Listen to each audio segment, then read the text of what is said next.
Lamia by John Keats.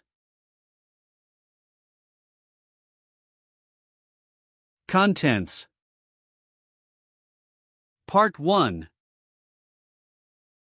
Part 2. Part 1. Upon a time, before the fairy broods drove nymph and satyr from the prosperous woods, before King Oberon's bright diadem, scepter, and mantle, clasped with dewy gem, fright away the dryads and the fauns from rushes green, and brakes, and cowslip lawns, the ever-smitten Hermes empty left his golden throne, bent warm on amorous theft. From high Olympus had he stolen light, on this side of Jove's clouds, to escape the sight of his great summoner, and made retreat into a forest on the shores of Crete. For somewhere in that sacred island dwelt a nymph, to whom all hoofed satyrs knelt, at whose white feet the languid Tritons poured pearls, while on land they withered and adored. Fast by the springs where she to bathe was wont, and in those meads where sometime she might haunt, were strewn rich gifts, unknown to any muse, though fancy's casket were unlocked to choose. Ah, what a world of love was at her feet!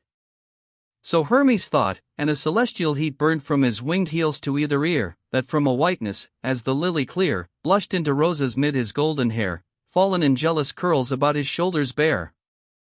From vale to vale, from wood to wood, he flew, breathing upon the flowers his passion new, and won with many a river to its head, to find where the sweet nymph prepared her secret bed. In vain, the sweet nymph might nowhere be found, and so he rested, on the lonely ground, pensive, and full of painful jealousies of the wood gods, and even the very trees. There as he stood, he heard a mournful voice, such as once heard, in gentle heart, destroys all pain but pity. Thus the lone voice spake, when from this wreathed tomb shall I awake?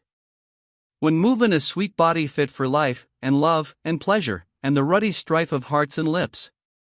Ah, miserable me! The god, dove-footed, glided silently round bush and tree, soft brushing, in his speed, the taller grasses and full flowering weed, until he found a palpitating snake, bright, and surcouchant in a dusky brake.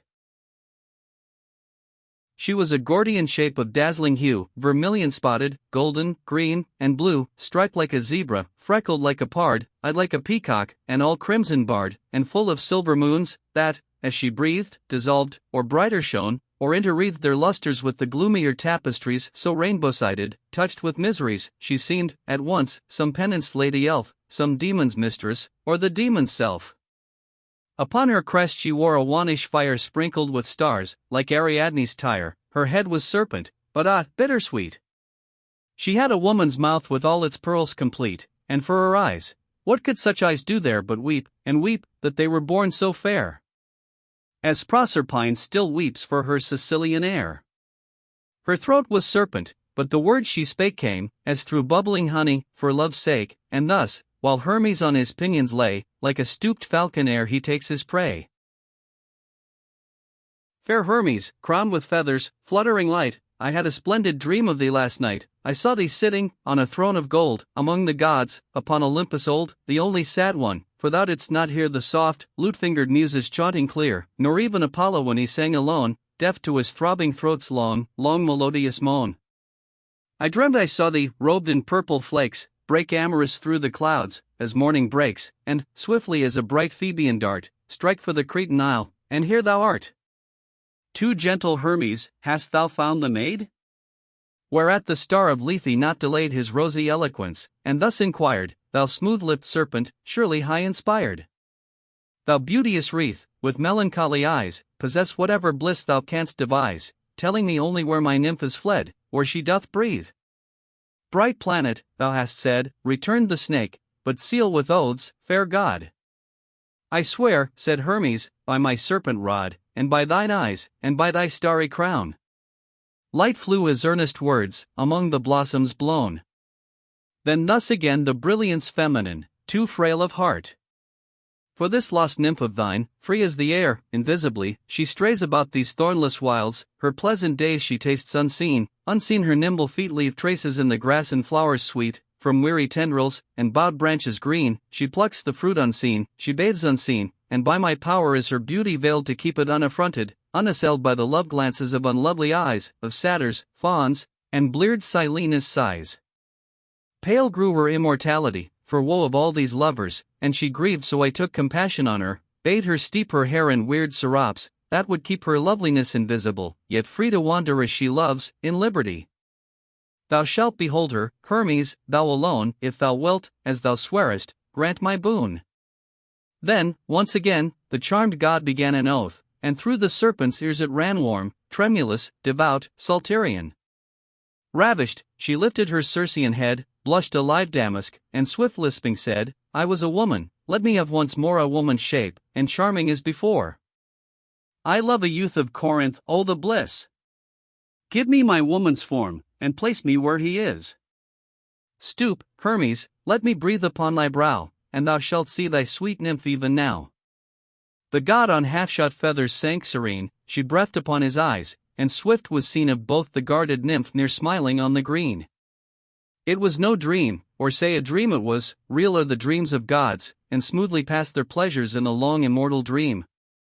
One warm, flushed moment, hovering, it might seem dashed by the wood nympha's beauty, so he burned, then, lighting on the printless verdure, turned to the swooned serpent, and with languid arm, delicate, put to proof the lithe Caducean charm.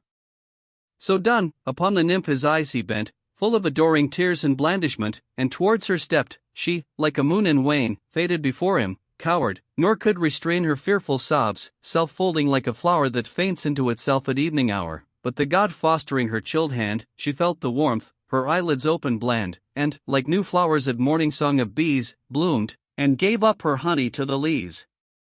Into the green recessed woods they flew, nor grew they pale, as mortal lovers do.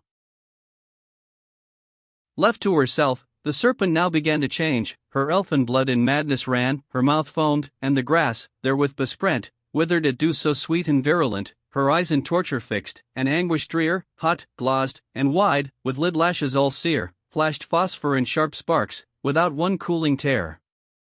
The colors all inflamed throughout her train, she writhed about, convulsed with scarlet pain, a deep Vulcanian yellow took the place of all her milder mooned body's grace, and, as the lava ravishes the mead, spoiled all her silver mail, and golden breed, made gloom of all her frecklings, streaks and bars, eclipsed her crescents, and licked up her stars, so that, in moments few, she was undressed of all her sapphires, greens, and amethyst, and rubious argent, of all these bereft, nothing but pain and ugliness were left. Still shone her crown, that vanished, also she melted and disappeared as suddenly, and in the air, her new voice luting soft, cried, Lycius! Gentle Lycius! Borne aloft with the bright mists about the mountains hoar these words dissolved, Crete's forests heard no more. Whither fled Lamia, now a lady bright, a full-born beauty new and exquisite? She fled into that valley they pass o'er who go to Corinth from Cenchrea's shore, and rested at the foot of those wild hills, the rugged founts of the Perean rills, and of that other ridge whose barren back stretches, with all its mist and cloudy rack, southwestward to Cleone. There she stood about a young bird's flutter from a wood, fair, on a sloping green of mossy tread, by a clear pool, wherein she passioned to see herself escaped from so sore ills, while her robes flaunted with the daffodils. Ah, happy Lycius, for she was a maid more beautiful than ever twisted braid, or sight, or blushed, or on spring-flowered Leah spread a green kirtle to the minstrelsy, a virgin purest lipped, yet in the lore of love deep learned to the red heart's core, not 1 hour old, yet of sciential brain to unperplexed bliss from its neighbor pain, define their pettish limits, and estrange their points of contact, and swift counterchange, intrigue with the specious chaos, and dispart its most ambiguous atoms with sure art, as though in Cupid's college she had spent sweet days a lovely graduate, still unshent, and kept his rosy terms in idle languishment. Why this fair creature chose so fairily by the wayside to linger, we shall see, but first 'tis fit to tell how she could muse and dream, when in the serpent prison house, of all she list, strange or magnificent, how, ever, where she willed, her spirit went, whether to faint Elysium, or where down through tress-lifting waves the Nereids fair wind into Thetis' bower by many a pearly stair, or where god Bacchus drains his cups divine, stretched out, at ease, beneath a glutinous pine, or wherein Pluto's gardens palatine Mulciber's columns gleam in far Piazian line. And sometimes into cities she would send her dream, with feast and rioting to blend, and once, while among mortals dreaming thus, she saw the young Corinthian Lycius charioting foremost in the envious race, like a young Jove with calm uneager face, and fell into a swooning love of him.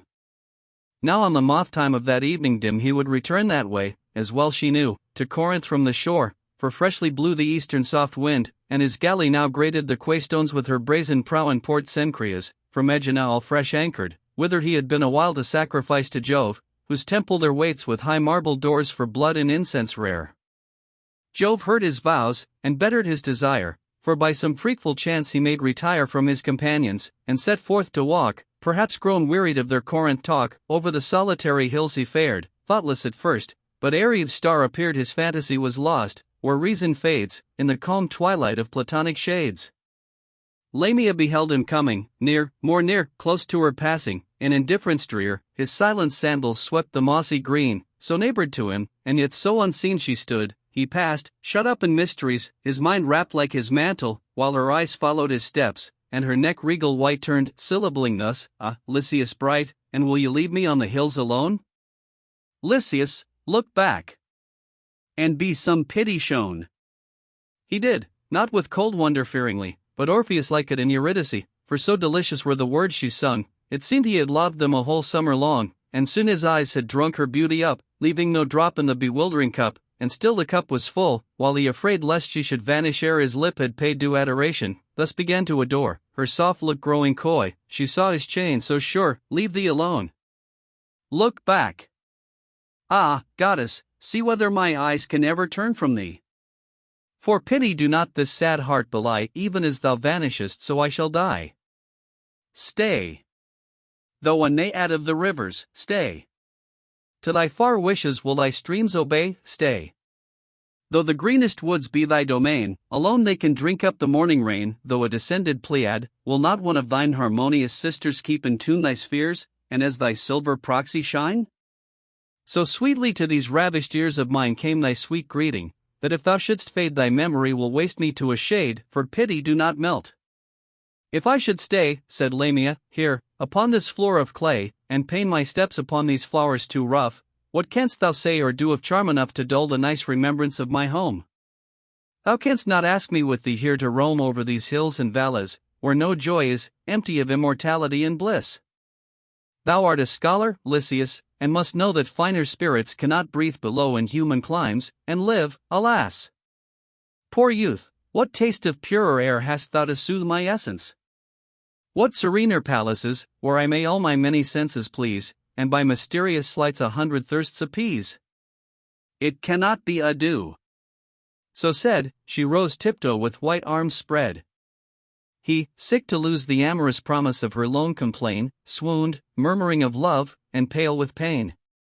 The cruel lady, without any show of sorrow for her tender favourite's woe, but rather, if her eyes could brighter be, with brighter eyes and slow amenity, put her new lips to his, and gave afresh the life she had so tangled in her mesh, and as he from one trance was wakening into another, she began to sing, happy in beauty, life, and love, and everything, a song of love, too sweet for earthly lyres, while, like held breath, the stars drew in their panting fires, and then she whispered in such trembling tone, as those who, safe together met alone for the first time through many anguished days, use other speech than looks, bidding him raise his drooping head, and clear his soul of doubt, for that she was a woman, and without any more subtle fluid in her veins than throbbing blood, and that the selfsame pains inhabited her frail-strung heart as his.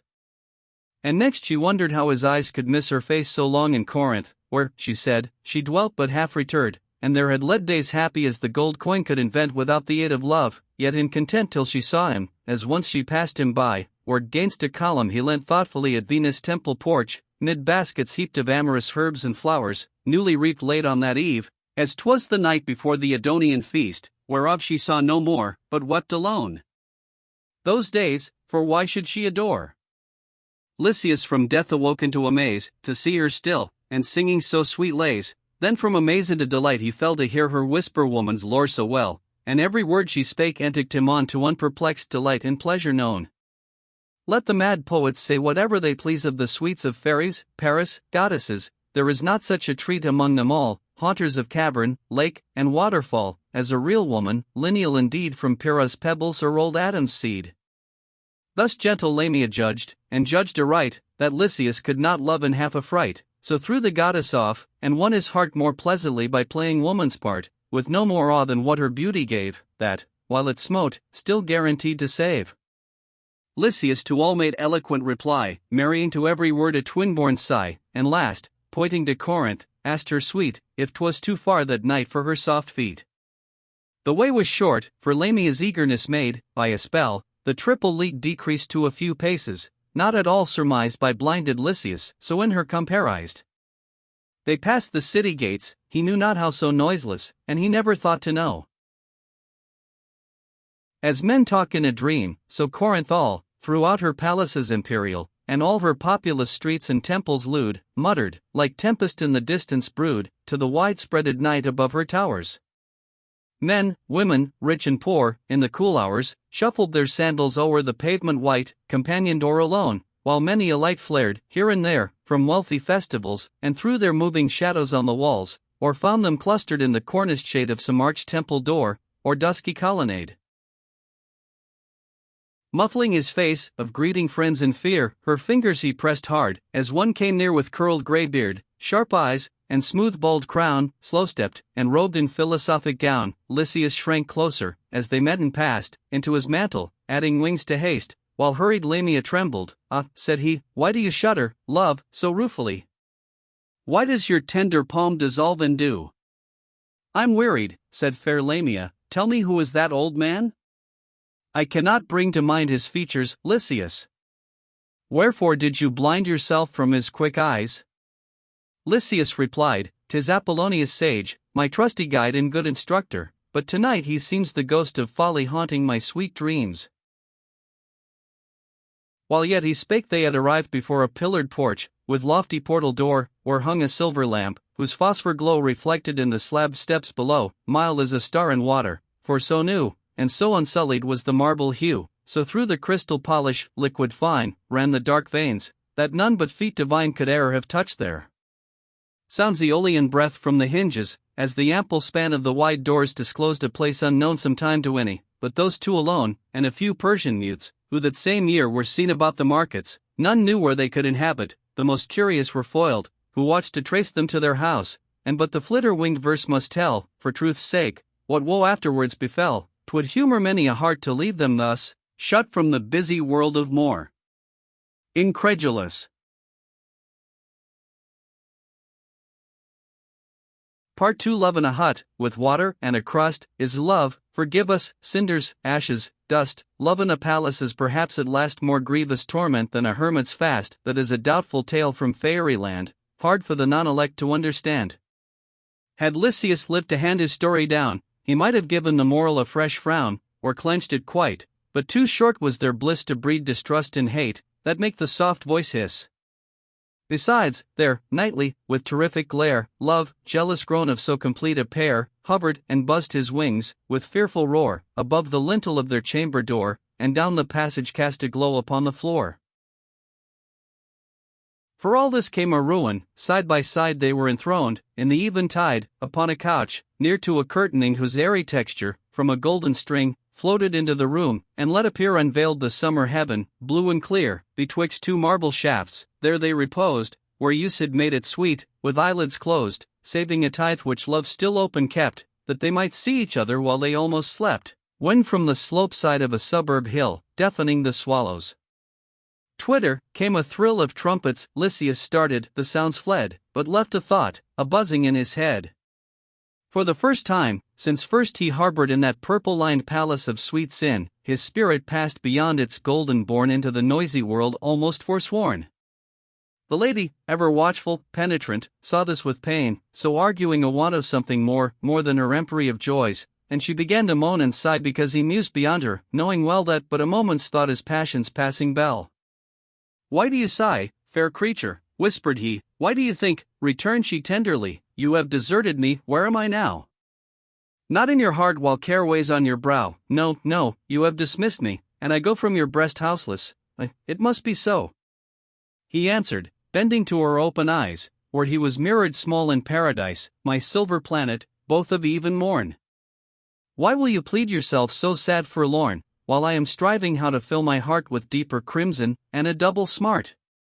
How to entangle, trammel up and snare your soul and mine, and labyrinth you there like the hid scent in an unbudded rose. Aye, a sweet kiss, you see your mighty woes. My thoughts. Shall I unveil them? Listen then. What mortal hath the prize, that other men may be confounded and abashed withal, but lets it sometimes pace abroad majestical, and triumph, as in thee I should rejoice amid the hoarse alarm of Corinth's voice. Let my foes choke, and my friends shout afar, while through the thronged streets your bridal car wheels round its dazzling spokes. The lady's cheek trembled, she nothing said, but, pale and meek, arose and knelt before him, wept a rain of sorrows at his words, at last with pain beseeching him, the while his hand she wrung, to change his purpose. He thereat was stung, perverse, with stronger fancy to reclaim her wild and timid nature to his aim. Besides, for all his love, in self-despite, against his better self, he took delight luxurious in her sorrows, soft and new. His passion, cruel grown, took on a hue fierce and sanguineous as 'twas possible in one whose brow had no dark veins to swell. Fine was the mitigated fury, like Apollo's presence when in act to strike the serpent. The serpent! Certes, she was none. She burnt, she loved the tyranny, and, all subdued, consented to the hour when to the bridal he should lead his paramour. Whispering in midnight silence, said the youth, Sure some sweet name thou hast, though, by my truth, I have not asked it, ever thinking thee not mortal, but of heavenly progeny, as still I do. Hast any mortal name, fit appellation for this dazzling frame? Or friends or kinsfolk on the citied earth, to share our marriage feast and nuptial mirth? I have no friends, said Lamia, no, not one, my presence in wide Corinth hardly known, my parents' bones are in their dusty urns sepulchred, where no kindled incense burns, seeing all their luckless race are dead, save me, and I neglect the holy rite for thee. Even as you list invite your many guests, but if, as now it seems, your vision rests with any pleasure on me, do not bid old Apollonius from him keep me hid. Lysias, perplexed at words so blind and blank, made close inquiry, from whose touch she shrank, feigning a sleep, and he to the dull shade of deep sleep in a moment was betrayed. It was the custom then to bring away the bride from home at blushing shut of day, veiled, in a chariot, heralded along by strewn flowers, torches, and a marriage song, with other pageants, but this fair unknown had not a friend. So being left alone, Lysias was gone to summon all his kin, and knowing surely she could never win his foolish heart from its mad pompousness, she set herself, high-thoughted, how to dress the misery in fit magnificence. She did so, but 'tis doubtful how and whence came, and who were her subtle servitors. About the halls, and to and from the doors, there was a noise of wings, till in short space the glowing banquet-room shone with wide-arched grace. A haunting music, sole perhaps and lone supportress of the fairy roof, made moan throughout, as fearful the whole charm might fade. Fresh carved cedar, mimicking a glade of palm and plantain, met from either side, high in the midst, in honor of the bride, 2 palms and then 2 plantains, and so on, from either side their stems branched one to one all down the aisle place, and beneath all there ran a stream of lamps straight on from wall to wall. So canopied, lay an untasted feast teeming with odors. Lamia, regal drayest, silently paced about, and as she went, in pale contented sort of discontent, missioned her viewless servants to enrich the fretted splendor of each nook and niche. Between the tree stems, marbled plain at first, came jasper panels, then, anon, there burst forth creeping imagery of slighter trees, and with the larger woven small intricacies. Approving all, she fated its self-will, and shut the chamber up, close, hushed and still, complete and ready for the rebels rude, when dreadful guests would come to spoil her solitude. The day appeared, and all the gossip rout. O senseless Lysias! Madman! Wherefore flout the silent blessing fate, warm cloistered hours, and show to common eyes these secret bowers? The herd approached, each guest, with busy brain, arriving at the portal, gazed amain, and entered marveling, for they knew the street, remembered it from childhood all complete without a gap, yet ne'er before had seen that royal porch, that high-built fair domain. So in they hurried all, mazed, curious and keen, save one, who looked thereon with eye severe, and with complanted steps walked in austere. 'Twas Apollonius, something too he laughed, as though some knotty problem, that had daft. His patient thought, had now begun to thaw, and solve and melt. 'Twas just as he foresaw. He met within the murmurous vestibule his young disciple. 'Tis no common rule, Lycius, said he, for uninvited guest to force himself upon you, and infest with an unbidden presence the bright throng of younger friends, yet must I do this wrong, and you forgive me. Lycius blushed, and led the old man through the inner doors broad spread, with reconciling words and courteous mien turning into sweet milk the sophist's spleen. Of wealthy luster was the banquet room, filled with pervading brilliance and perfume. Before each lucid panel fuming stood a censer fed with myrrh and spiced wood, each by a sacred tripod held aloft, whose slender feet wide swerved upon the soft wool-woofed carpets. 50 wreaths of smoke from 50 censers their light voyage took to the high roof, still mimicked as they rose along the mirrored walls by twin clouds odorous. 12 sphered tables, by silk seats ensphered, high as the level of a man's breast reared on Liberd's paws, upheld the heavy gold of cups and goblets, and the store thrice told of Ceres' horn, and, in huge vessels, wine come from the gloomy tun with merry shine. Thus loaded with a feast the tables stood, each shrining in the midst the image of a god. When in an antechamber every guest had felt the cold full sponge to pleasure pressed, by ministering slaves, upon his hands and feet, and fragrant oils with ceremony meet poured on his hair, they all moved to the feast in white robes, and themselves in order placed around the silken couches, wondering whence all this mighty cost and blaze of wealth could spring. Soft went the music the soft air along, while fluent Greek of voweled undersong kept up among the guests discoursing low at first, for scarcely was the wine at flow, but when the happy vintage touched their brains, louder they talk, and louder come the strains of powerful instruments, the gorgeous dyes, the space, the splendor of the draperies, the roof of awful richness, nectarous cheer, beautiful slaves, and Lamia's self, appear, now, when the wine has done its rosy deed, and every soul from human trammels freed, no more so strange, for merry wine, sweet wine, will make Elysian shades not too fair, too divine. Soon was god Bacchus at meridian height, flushed were their cheeks, and bright eyes double bright, garlands of every green, and every scent from valleys deflowered, or forest trees branch rent, in baskets of bright osier gold were brought high as the handles heaped, to suit the thought of every guest, that each, as he did please, might fancy fit his brows, silk-pillowed at his ease. What wreath for Lamia? What for Lycius? What for the sage, old Apollonius? Upon her aching forehead be there hung the leaves of willow and of adder's tongue, and for the youth, quick, let us strip for him the thyrsus, that his watching eyes may swim into forgetfulness, and, for the sage, let speargrass and the spiteful thistle wage war on his temples. Do not all charms fly at the mere touch of cold philosophy? There was an awful rainbow once in heaven, we know her woof, her texture, she is given in the dull catalogue of common things. Philosophy will clip an angel's wings, conquer all mysteries by rule and line, empty the haunted air, and genomed mind unweave a rainbow, as it erewhile made the tender person Lamia melt into a shade. By her glad Lycius sitting, in chief place, scarce saw in all the room another face, till, checking his love trance, a cup he took full brimmed, and opposite sent forth a look cross the broad table, to beseech a glance from his old teacher's wrinkled countenance, and pledge him. The bald-head philosopher had fixed his eye, without a twinkle or stir full on the alarmed beauty of the bride, browbeating her fair form, and troubling her sweet pride.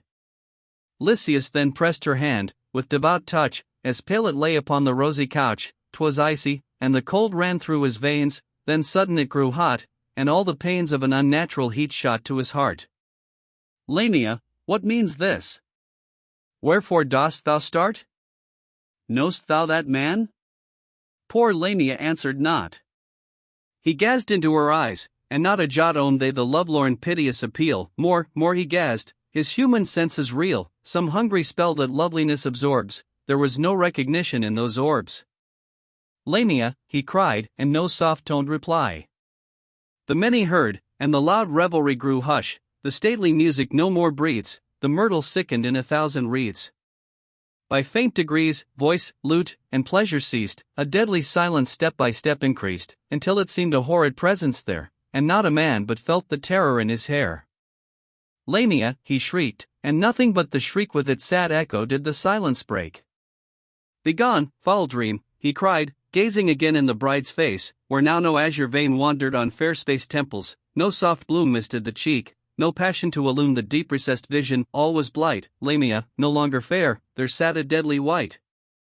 Shut those juggling eyes, thou ruthless man. Turn them aside, wretch. Or the righteous ban of all the gods, whose dreadful images here represent their shadowy presences, may pierce them on the sudden with the thorn of painful blindness, leaving thee forlorn in trembling dotage to the feeblest fright of conscience, for their long offended might, for all thine impious proud-heart sophistries, unlawful magic, and enticing lies. Corinthians! Look upon that grey-beard wretch. Mark how, possessed, his lashless eyelids stretch around his demon eyes.